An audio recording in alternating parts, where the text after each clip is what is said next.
Om Swastiastu. Selamat pagi anak-anak. Bagaimana kabarnya hari ini? Mudah-mudahan anak-anak sehat. Pada hari ini kita lanjutkan pelajaran minggu lalu, yaitu tentang demokrasi Pancasila.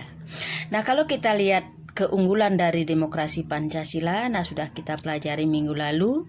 Nah, tetapi dalam pelaksanaannya, sebagai akibat dari kekuasaan dan masa jabatan presiden yang tidak dibatasi periodenya, maka kekuasaan menumpuk kepada presiden. Terjadilah penyalahgunaan kekuasaan. Hal tersebut ditandai dengan tumbuh suburnya korupsi, kolusi, dan nepotisme, atau yang disebut dengan KKN. Kebebasan berbicara dibatasi. Praktek demokrasi menjadi semu. Lembaga-lembaga negara berfungsi sebagai alat kekuasaan pemerintahan. Lahirlah kemudian gerakan reformasi, ini yang dipimpin oleh mahasiswa yang menuntut reformasi dalam berbagai bidang. Puncaknya adalah dengan pernyataan pengunduran diri Soeharto sebagai Presiden Republik Indonesia. Kemudian akhirnya digantilah oleh wakilnya, yaitu B.J. Habibie. Kemudian akhirnya kita lihat yang keempat, yaitu demokrasi Pancasila masa reformasi tahun 1998 sampai sekarang. Kalau kita lihat demokrasi yang dikembangkan pada masa reformasi, pada dasarnya adalah demokrasi berdasarkan Pancasila dan Undang-Undang Dasar Negara Republik Indonesia tahun 1945. Dengan penyempurnaan pelaksanaannya dan perbaikan peraturan-peraturan yang demokratis dengan meningkatkan peran lembaga-lembaga negara dengan menegaskan fungsi, wewenang, dan tanggung jawab yang mengacu pada prinsip pemisahan kekuasaan, yaitu tata hubungan yang jelas antara lembaga-lembaga eksekutif, lembaga legislatif, dan yudikatif. Kalau kita lihat demokrasi Pancasila saat ini telah dimulai dengan terbentuknya DPR, MPR. Hasil pemilu tahun 1999 yang memilih presiden dan wakil presiden serta terbentuknya lembaga-lembaga tinggi yang lain. Bergulirnya reformasi yang diiringi dengan perubahan dalam berbagai bidang kehidupan. Ini menandakan tahap awal bagi transisi demokrasi di Indonesia. Sukses atau gagalnya suatu transisi demokrasi, ini sangat tergantung kepada hal-hal sebagai berikut. Yang pertama adalah komposisi elit politik. Dalam demokrasi modern, dengan terbentuknya demokrasi perwakilan rakyat, mendelegasikan kedaulatan dan kekuasaannya kepada para elit politik. Yang kedua adalah desain institusi politik. Di sini adalah para elit politik mendesain institusi pemerintahan dan memilih atau memiliki pengaruh besar dalam menentukan apakah demokrasi baru menjadi stabil, efektif, dan terkonsolidasi. Kita lanjutkan sekarang nomor C, yaitu perkembangan sistem pemerintahan di negara Republik Indonesia. Nomor A, kita lihat sistem parlementer.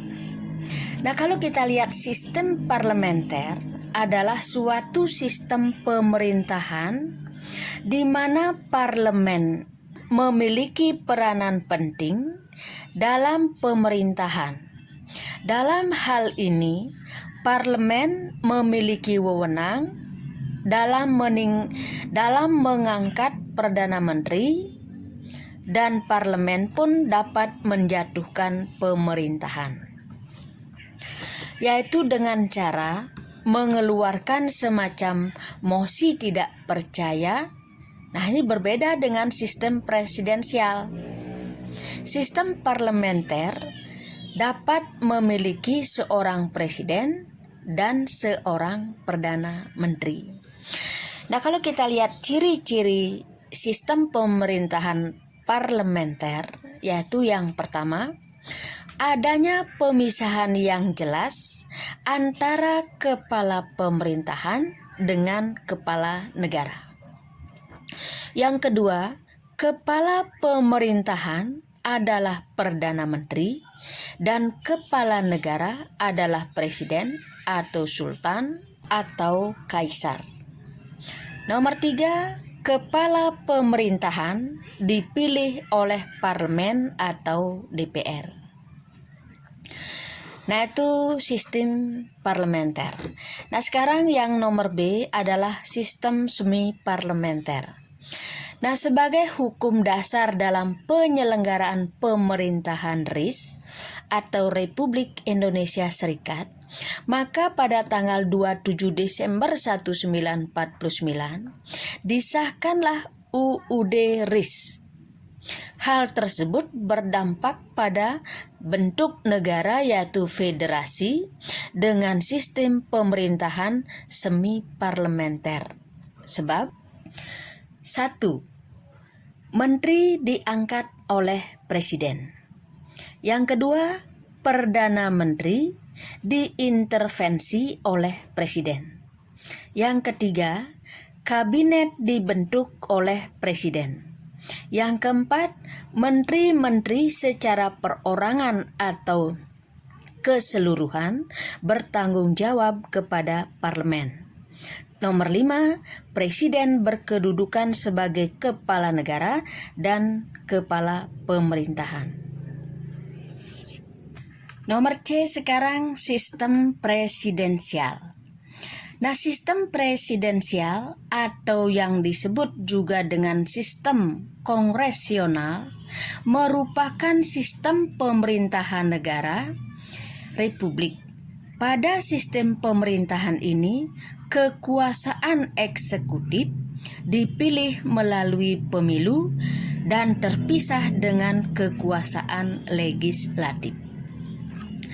Pemerintahan presidensial terdiri dari 3 unsur. Yang pertama adalah presiden yang dipilih rakyat, memimpin pemerintahan, dan mengangkat pejabat pemerintahan. Yang kedua, presiden dengan Dewan Perwakilan memiliki masa jabatan yang tetap, tidak bisa saling menjatuhkan. Yang ketiga, tidak ada status yang tumpang tindih antara badan eksekutif dan badan legislatif. Nah, kemudian dalam sistem presidensial, presiden memiliki posisi yang relatif kuat dan tidak dapat dijatuhkan karena rendah subjektif seperti rendahnya dukungan politik. Namun, masih ada mekanisme untuk mengontrol presiden. Jika presiden melakukan pelanggaran konstitusi, pengkhianatan terhadap negara, dan terlibat masalah kriminal, posisi presiden bisa dijatuhkan, diberhentikan karena pelanggaran-pelanggaran tertentu, maka wakil presiden menggantikan posisinya. Kalau kita lihat ciri-ciri pemerintahan presidensial adalah 1. Presiden berkedudukan sebagai kepala pemerintahan sekaligus sebagai kepala negara. Yang kedua, kekuasaan eksekutif presiden diangkat berdasarkan demokrasi rakyat dan dipilih langsung oleh mereka atau melalui badan-badan perwakilan rakyat. Nomor 3, Presiden memiliki hak prerogatif atau hak istimewa untuk mengangkat dan memberhentikan menteri-menteri yang memimpin departemen atau non-departemen. Yang keempat, menteri-menteri hanya bertanggung jawab kepada presiden. Nomor 5, presiden tidak bertanggung jawab kepada badan legislatif. Nah, kemudian kalau kita lihat dari Undang-Undang Dasar Negara Republik Indonesia pasal 4 ayat 1 dan pasal 17 ayat 1, ayat 2, ayat 3, ayat 4. Nah, kita akan melihat prinsip-prinsip pemerintahan presidensial. Yang pertama adalah Indonesia adalah negara yang berdasar atas hukum. Yang kedua, pemerintahan berdasarkan atas sistem konstitusional. Yang ketiga, kedaulatan adalah di tangan rakyat dan dilaksanakan menurut Undang-Undang Dasar. Yang keempat, presiden adalah penyelenggara pemerintahan negara tertinggi. Yang kelima, presiden tidak bertanggung jawab kepada DPR. Yang keenam, menteri negara adalah pembantu presiden.